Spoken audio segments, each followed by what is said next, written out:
vacancies that are not being advertised. So, and they want the municipal manager, I think, as well, to resign from the position. So, what meant to be a one-day strike turned to be a week-long strike. And the most unfortunate thing is it's the people with the least that are suffering right now, because in the main suburbs things are normal, but in the where the background is much more poorer, it's hectic there, very So, much. all right. So when you talk about the main suburbs, obviously you're talking about where the middle class people reside, and you are really referring to the townships where all of the strife Yes, is going on. yes, So, as always, the rich are living very comfortably, well protected, and it's the poorest of the poor that continue suffering. And they seem to be the butt of all of the corruption going on in municipalities and other government departments. exactly. But you know what? I think if someone from the municipality or the premier can take a leadership responsibility and give people a direction on where to from here, things could be much better. But in a case where you don't know which person to hold accountable, you are doomed to have these criminal activities that are happening right now. Because the people who started the strike will say, no, this is not our responsibility to ensure this thing. Then the municipality will also say, no, but we did not started this whole thing. As I'm talking to you now, learners are not going to school. The Department of Basic Education on Free State hasn't taken out an official letter as to give direction whether the school should remain closed or what. Yet you see learners from the township school trying to go to school and then only to be returned back home. If you look at the more suburban kids, things are normal. Everyone is going to school. Teachers are working. So what do we call this? It's a very, very dire situation indeed. How do you, as a resident of the township, believe things should normalize? What needs to be done? And how much of pressure, apart from these protests, what other pressure needs to be brought onto the powers that be to normalize the situation? Obviously, fighting it's not the way to go. But since we are in South Africa, it seems like you things has to escalate to a fight before you can be heard. We need we need new leadership in this country. We need new resources. We need people to be mobilized so that everything can be effectively working. Now, there's no jobs. There are no jobs, but there's work to do. So we need to find a new way of how each and every one of us take responsibility in building this country, in building this community going forward. But we can't do that when we have leaders that are only thinking for themselves. They are not thinking for the people that voted for them. So I don't know exactly what we need, but this is not an individual thing.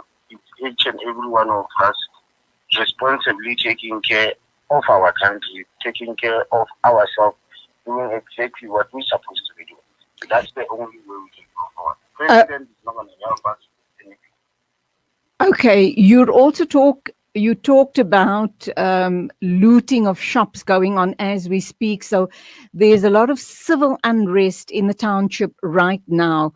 Already we've lost a teenager in all of these protests, in all of the mayhem. Um, we certainly don't want to see more deaths, more unnecessary killing, and people being hurt and innocent people. Obviously, the shops that are being looted are ordinary people also trying to make a living.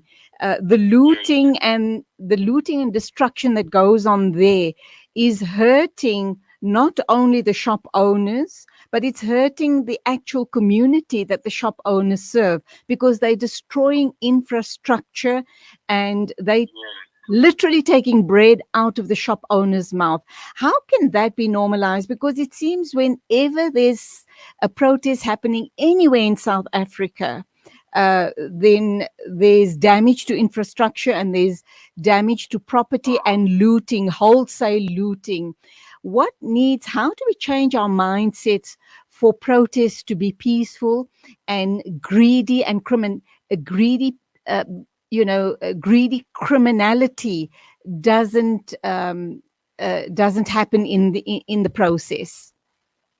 I think we live in a country where when two people want to have a peaceful negotiation, nothing ever happens out of that. And because we are an angry nation and a very hungry nation, that's why we see so much looting happening. Because now people are hungry. You see, when someone comes and break in your own house or at your shop or whatever, that person has nothing to lose. So when they come with everything they have.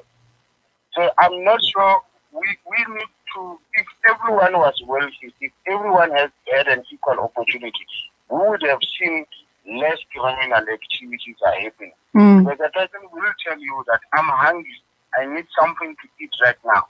And this is an opportunity for me to have that thing right now. So they are not caring about their future. They're not caring about if I will get arrested. What's on their mind is, this is my next meal. Thebe, we also have to admit that yes, there are those really hungry, angry people, but we can't discount the fact that there's a huge element of criminality involved as well. Criminals that will become very opportunistic in a situation like this, and they will truly exploit the situation to meet their need. Well, to fulfill all of their criminal greed. Yes, but I think we need a sense of agency from those that are in power for them to avoid situations like this. Because if you delay responding to the people's needs, you are bound to have this criminal activity. I'm not excusing what's happening. It is unacceptable, totally unacceptable. I could imagine myself having a shop when someone comes and take it. That's not right. But if our leaders have a sense of agency to respond to the people's needs, I think we can try and solve some of these issues. Okay. Some of these things are not really a huge thing that needs 10 years of change. It's a matter of responding to someone. Right. Okay, that's where we leave it.